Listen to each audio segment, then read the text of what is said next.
talking about reform, talking about change, talking about democracy. But how a country treats its religious minorities is a better metric than anything else to show whether or not our efforts at describing reform are substantive or wishful thinking. Now, when it comes to Bangladesh itself and what it's facing, look, the problem with Islamist parties are they are exclusionary.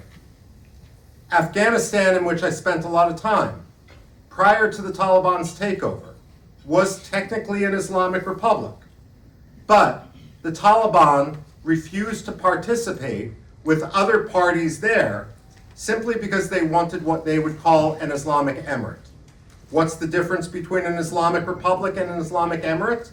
The difference is, in a republic, people are allowed to vote for the government. In an emirate, like the Taliban wanted, they didn't believe that religious leaders should be subjected to something as mundane as public accountability to people who might not subscribe to the same views which they do. Now, when we look at Islamist parties, like in Bangladesh's case, like Jamaat-e-Islami, they engage in incitement because they want to use religion to avoid accountability. And you know, it makes sense that that would be their strategy. If you look at Transparency International and its annual report on corruption perceptions, what you will find is that the highest rank for a Muslim majority country in terms of clean economy is the United Arab Emirates at 23. And perhaps it's not by coincidence that the Islamic Arab Emirate, the United Arab Emirates, is constantly being attacked by Islamists and Islamist groups. The highest ranking Islamist state in Transparency International's index is Malaysia at 57th. And so we see a situation in which religion is oftentimes used as an excuse not to undertake internal reforms in favor of transparency and accountability. Now, once tolerance is lost, it's extremely difficult to win it back. Hussein Haqqani, the former Pakistani ambassador to the United States, pointed out, as he regretted what Pakistan had become, what Pakistani society had become, that when Pakistan was founded, Hindu holidays were state holidays, Christian holidays were state holidays, and official commemorations. Today, Christians and Hindus who might gather have targets on their back because Pakistan has become one of the most intolerant societies on earth. Now, this is not what we want to see in Bangladesh. Bangladesh, however, won its freedom from Pakistan, of course, in 1971. But today, Bangladesh is well on its way to become a state of particular concern with regard to religious freedom. I would argue that whatever the Trump administration may think is going on in Bangladesh now, the United States across administrations, whether they're Republican or whether they're Democratic, has a bad habit of being reactive rather than proactive. We may believe what the political officer in Dhaka reports, although we know what he thinks thanks to a leaked report in the Washington Post. But the reality is going to come shining through for the reasons we just heard. Bangladesh is one of the most significant countries in terms of population, in terms of economy. I would argue that it's very much the barometer for South Asia. And also, make no mistake, if Pakistan is able to relitigate what happened in 1971 and essentially try to transform Bangladesh once again into East Pakistan, that is Muhammad Yunus's goal. Don't think that the relitigation is going to stop with 1971. India is going to face a Turkish and Qatari-funded Pakistani and Bangladeshi attempt to unravel the world's largest democracy next door and incite the Muslim population of India. Now, unfortunately, what we are now doing is making the mistake with our embrace of Muhammad Yunus of what successive U.S. administrations and the international community did with his fellow Nobel Peace Laureate, Burmese politician Aung San Suu Kyi. And what we found when push came to shove is that her kryptonite was religious and cultural freedom. She was all well and good talking about democracy so long as it went her way.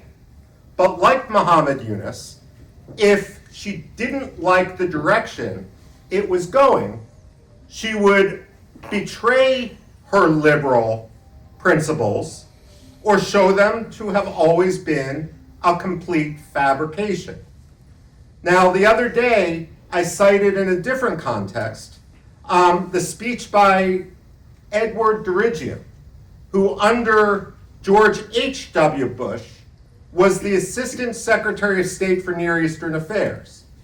And he faced a situation, perhaps not unlike what we see today in Bangladesh, only he faced it in Algeria. And when questioned about why the United States wasn't going to accept an election result in Algeria, what he said was, we support one man, one vote.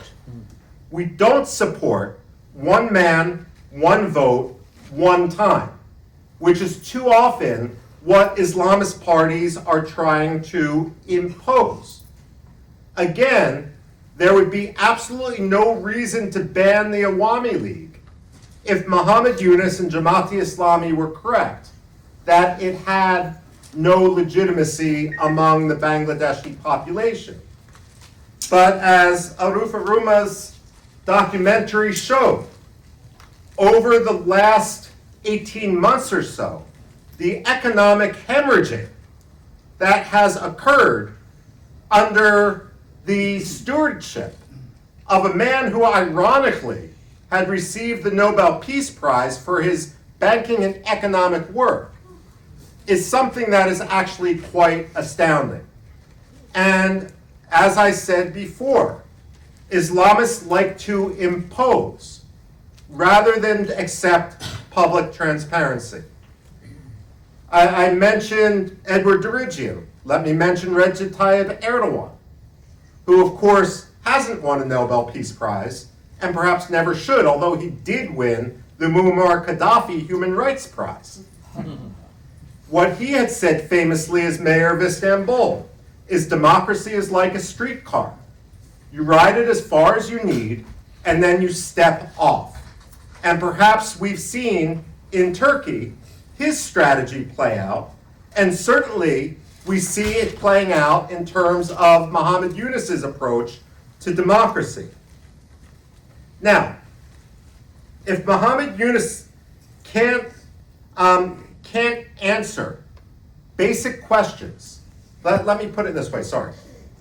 Muhammad Yunus is the chief administrator. He's in charge right now in theory. One of the things that has always driven me nuts about both American diplomatic reports and about journalism in general, and God forbid any of you know any of my students, you know what a terror I can be when it comes to anyone's use of the passive voice.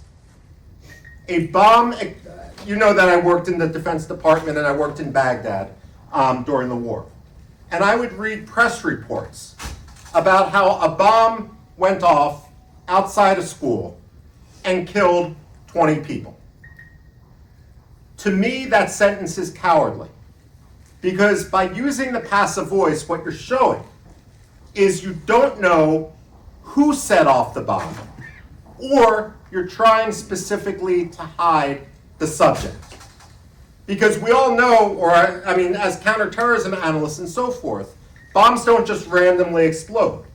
Someone will scout out all different schools. They will figure out what time the children are leaving. They will set the bomb, and then the bomb goes off. And if you don't want to explain that aspect of it, you're giving a fundamentally different impression. You're in effect whitewashing terrorism.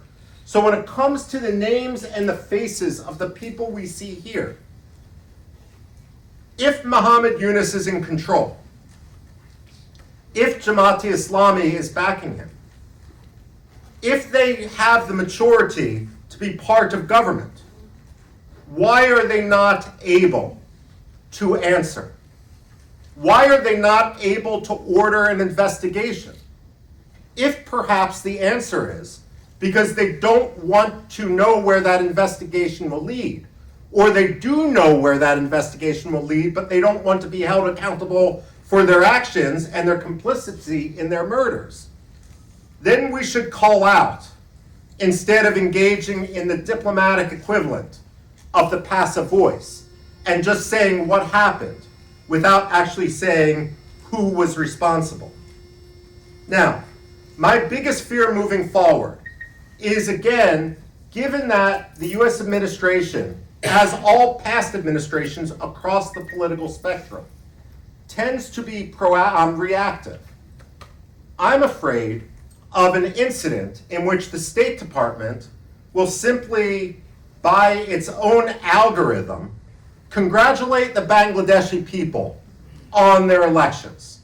And this wouldn't be the first time we have done something like this with clearly fraudulent elections, because make no mistake, an election where a party that's supported by the vast majority of the Bangladeshi people can't participate is the definition of a fraudulent election. And as many of you know, I'm a past election observer inside Bangladesh.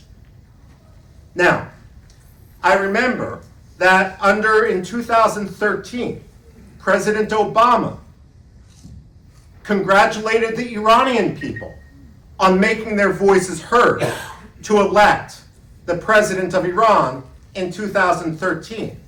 And just over a decade later, we have at least 40,000 people dead in the streets protesting the fact that the regime, which was blessed in sort of a knee-jerk statement, had absolutely no legitimacy in the first place. Marco Rubio should not do and repeat the same mistake in Bangladesh that we made in Iran in 2013. We also need to, so policy prescription. I work in a think tank now, and we always talk about the helicopter test. Forget the long lecture. Forget the academic theory. You have 30 seconds to walk the President of the United States to his helicopter. You need to make your policy points in that 30 seconds. Please don't time it. What should we be doing? Number one, there are many people who have stood up for religious freedom in Bangladesh. People like Fazla Karim Chaudhary, who have family members in the United States, and yet they are being persecuted for having worked in Chittagong, in his case, on behalf of tolerance and equality under the law for all people, regardless of their religion. We should be using them as hooks to involve the United States in advocating for the right causes. We should be putting Magnitsky Act sanctions on Muhammad Yunus. Exactly. There's absolutely no question about that. We should also, rather than sign trade agreements, we should be talking about sanctions more broadly. until legitimacy returns to Bangladesh. I do note, just in conclusion, as a historian, this is the first time I can think of that a defeat of genocide is being reversed. And it really should be a wake-up call, because if you defeat genocide, but you don't defeat the ideology that backs that genocide, it will reemerge. When it comes to the Holocaust, neo-Nazism hasn't been completely snuffed out, but it's been stigmatized. Likewise, when it comes to the Ku Klux Klan, hasn't been completely snuffed out, but it's stigmatized. It's not coming back. Golden Dawn in Greece, stigmatized. It's not coming back. When it comes to the ideology of the genocide in Bangladesh in 1971, it is being actively cultivated in Islamabad, in Pindi, and it needs to be called out. We don't need Bangladesh to revert to be East Pakistan. And so with that, look, I wish I could end my talk with a little bit more optimism, but what's needed is for groups like Hindu Action and CoHNA to make their voices heard, not just to fellow Bangladeshis, but across the American political spectrum. Because at this point, I don't think the United States knows what's coming. And again, my last point is, every single administration since George H.W. Bush has had their foreign policy legacy shaped by the crisis which no one saw coming during the campaign. With George H.W. Bush, it was the Iraqi invasion of Kuwait. With Bill Clinton, it was the downfall of Yugoslavia and multiple wars in the Balkans. With George W. Bush, for whom I work, it was, of course, 9/11, and then more controversially, the invasion of Iraq. Of course, Barack Obama promised to end stupid wars, and yet not only did we return to Iraq and remain in Afghanistan, but we also got involved in Libya and Syria. Again, something no one saw coming during the campaigns. Donald Trump in his first term had to deal with COVID. Joe Biden had to deal with Ukraine. It's not a problem of politics that people didn't see it coming. What matters, however, is how people address it once the problem becomes evident. And the more we are proactive when it comes to the disaster that is looming in Bangladesh, the better all American security will be. Thank you.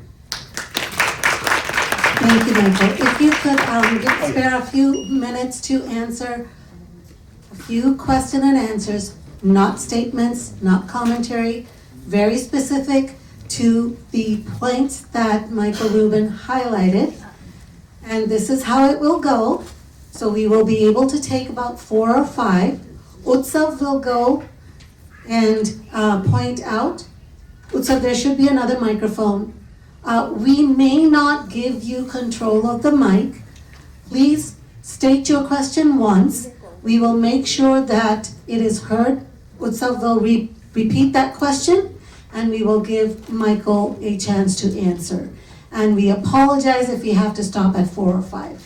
And thank you, Michael, for accommodating this portion of it. I would just add that people can ask as many questions as they want, but I'm only going to answer your first one. So. Mr. Rubin, Honorable Congressman, all the dignitaries here, question is for Mr. Rubin. My name is Dijan Bhattacharya. I make a living by teaching at Columbia University. I teach Bengali there. And I'm also involved with Bangladeshi Hindu, Buddhist, and Christian Unity Council. I have been doing it since 1990 when I fled Bangladesh, and I have scars on my back. I have a question. So, Professor Ruma, you captured it in such a short video, everything. I could not, it's like an entire history you have told in a few minutes. The question for you is, on August 4, when Jamaat-e-Islami, Hizb ut-Tahrir, and the Al-Qaeda and ISIS affiliates of Bangladesh together, camouflaging their advance towards the city, naming it or labeling it as a movement seeking abolition of reserved seats for the War of Independence veterans' children, they overtook the country. They were about to take over the country.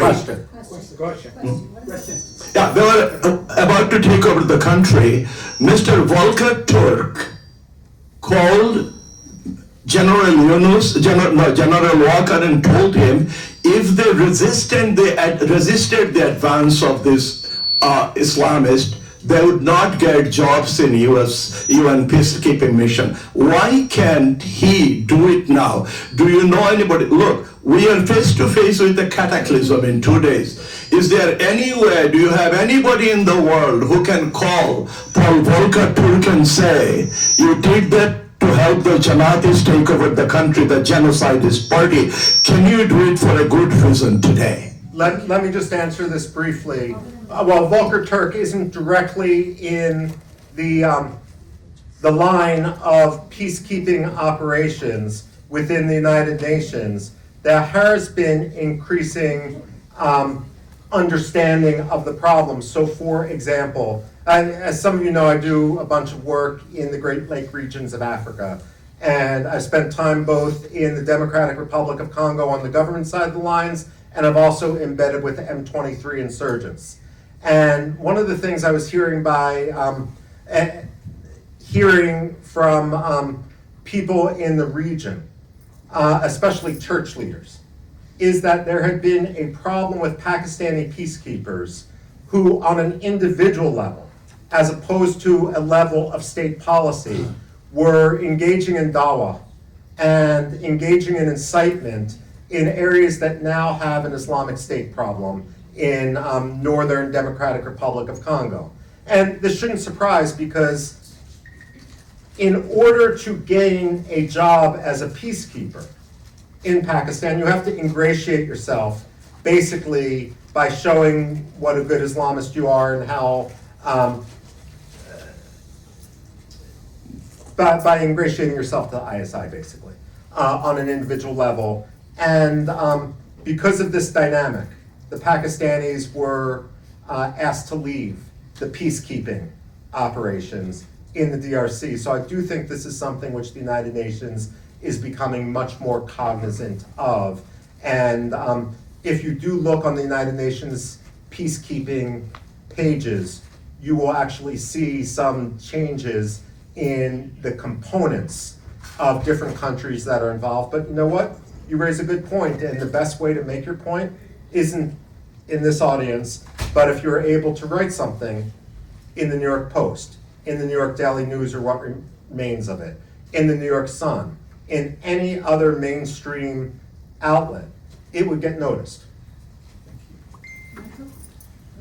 Okay, please wait for Utsav to come to you. Again, please make it just a question, and please stand up while asking the question so that everybody can hear and see you. And apologies again in advance if we don't get to you. Thank you. Thank you very much, Dastagir Jahangir from The Voice. Thank you, Michael Rubin. I understand clearly you stand and clearly about Bangladesh. My question on Jamaat-e-Islami.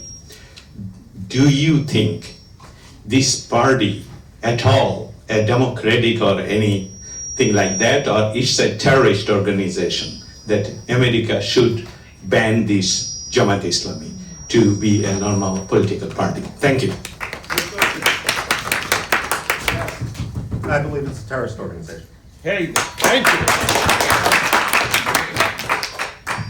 So Michael, my question is, how do we make America understand this is eventually an American problem, a problem that impacts American people? You know, across the political spectrum, and this is something I share with colleagues of mine because, in the think tank world, we're not as partisan as on Capitol Hill. And so I know the people that worked in the Clinton administration, I know the people that worked in the Biden administration on the same file as I do. We're all friends. We're all trying to deal with the same facts. We at least recognize the same facts. We may have different policy prescriptions, so be it. But a frustration among anyone in the foreign policy community is that Americans, especially at elections, tend to be so inwardly focused that we don't understand fully the importance of our foreign policy votes or our foreign policy more generally.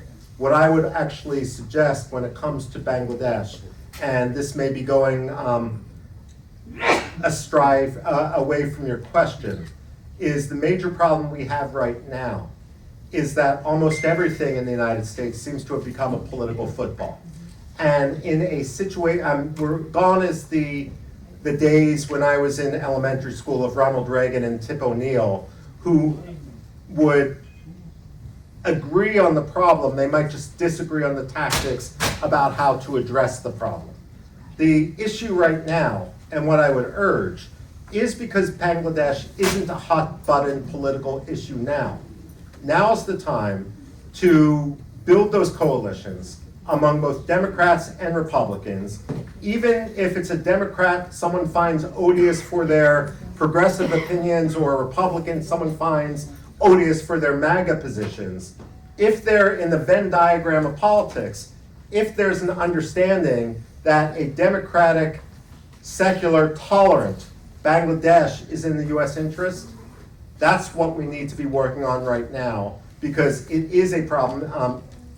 Now, the fact is, if we can get that kernel of a policy grouping put forward, then I think we can have a much more effective policy, regardless of what the American people might be focusing on right now. And look, this is why we have coalitions, caucuses in Congress. This is what the House Foreign Affairs or Senate Foreign Relations Committees are supposed to do. And there's absolutely no reason why we can't be putting forward a common vision, because I think we all agree what American interests are. Jamaat-e-Islami is not it. Thank you. Very much your wise and all the comment. My name is Vidyut Sarkar. I'm from Bangladesh and I'm living in New York. And the reason I have to tell you what you think about the permanent solution of Bangladeshi Hindus, because we are in 33% in British time, becomes 23% during Pakistan period, and also during the birth of Bangladesh. Right now we have become 8 to 9%. What you think? What will be better solution for Bangladeshi Hindu or minority population to survive in Bangladesh? How we should act and how we to solve this problem? Thank you. Look, it's a great question. This is what I would say. Look, under a rule of law, people have to make their own decisions. The problem we have now under Muhammad Yunus and Jamaat-e-Islami is they don't want to allow the minority communities to make their own decisions. They want to force them out. And that's what we need to confront. But I'm not Bangladeshi. I'm not Muslim or Hindu. And so we've got a situation where what I want is for an election, people to have a free and fair election with rule of law. And when it comes to what their confessional preference is, I want people to worship freely, however they so choose, without having anyone else try to tell them what they can do and murder them if they don't do worship as they say. So, I see a lot of people are raising your hands. Michael, how many questions can you take more? Just one or two, because again, I have kids at home. So. Okay, I have one here and one there because I have not done justice to this side. You want to? It needs to be a question. That's a question. I'll not give any space here. I'd like to thank you. I heard a speech few days ago, organized by Bangladeshi community. During the speech, you said categorically that the election that scheduled on February 12 will be the winner. Jamaat-e-Islami said, and there is no competition. If that is the case, my question is, from your closing remarks, that whatever happened in Iraq, Afghanistan, Sudan, whatever countries or Ukraine, sources or created by the US administration. Even our war of liberation in 1971, the people of US in favor of our war of liberation, but the government was not. So my question is there any help from US government that Bangladesh people are facing now? Thank you. Okay, so first of all, I'm a historian, so I get paid to predict the past. I'll give you my final prediction on the election on February 13th. But when I say Jamaat-e-Islami is going to win, look, Jamaat-e-Islami has a lot, there are a lot of other proxy parties, but when I'm talking about Jamaat-e-Islami, I'm talking about it holistically, because one thing we also know about Islamist parties, about various Islamist groups, about terrorist groups, is it's a constant alphabet soup of shifting acronyms, but what doesn't change is the ideology behind them. And the fact is these elections are going to be illegitimate. When it comes to the United States, I'm not one who subscribes to the conspiracy theory view that the United States is behind everything, because first of all, the United States doesn't have that focus, and number two, most people in the United States couldn't place Bangladesh on a map. Largely speaking, so to answer your question, what should the I think there's a lot of things the United States should do. I just throw the question back. What are you going to do? What is, not you as an individual, you as groups, to show that this isn't just a Bangladeshi issue and that it very much impacts American security? Exactly. So we will have just one last question, and since the median age group was pretty high, I'm going to go to somebody really young to bring it down. Oh yes, I love that. There you go. Hi everyone. I have a very simple question. I mean, recently the White House designated Bangladesh as one of the 75 countries where immigration is, stifled in a way. Do you think that there's any additional effort that may help with Bengali Hindus to achieve refugee status or escape the situation that the U.S. is planning for? Very good. Very Great good. question, man. Hey, first of all, that's the great kernel of a much more serious op-ed that you should write. Seriously, it's a great question. It has that news hook, and it has a problem. It has a ready solution, and as you know from walking around Congress or State Department junior officers or whatever, most of the people who are debating these policies are in their 20s. There's no reason why you shouldn't be one of them. That's number one. Number two, this is why I think we need to immediately start having a discussion about whether Bangladesh should be a state of particular concern with regard to religious freedom. Marco Rubio reversed Tony Blinken when it came to Nigeria, because Tony Blinken's approach to Nigeria was wholly based on diplomatic nicety and wasn't based on the facts on the ground.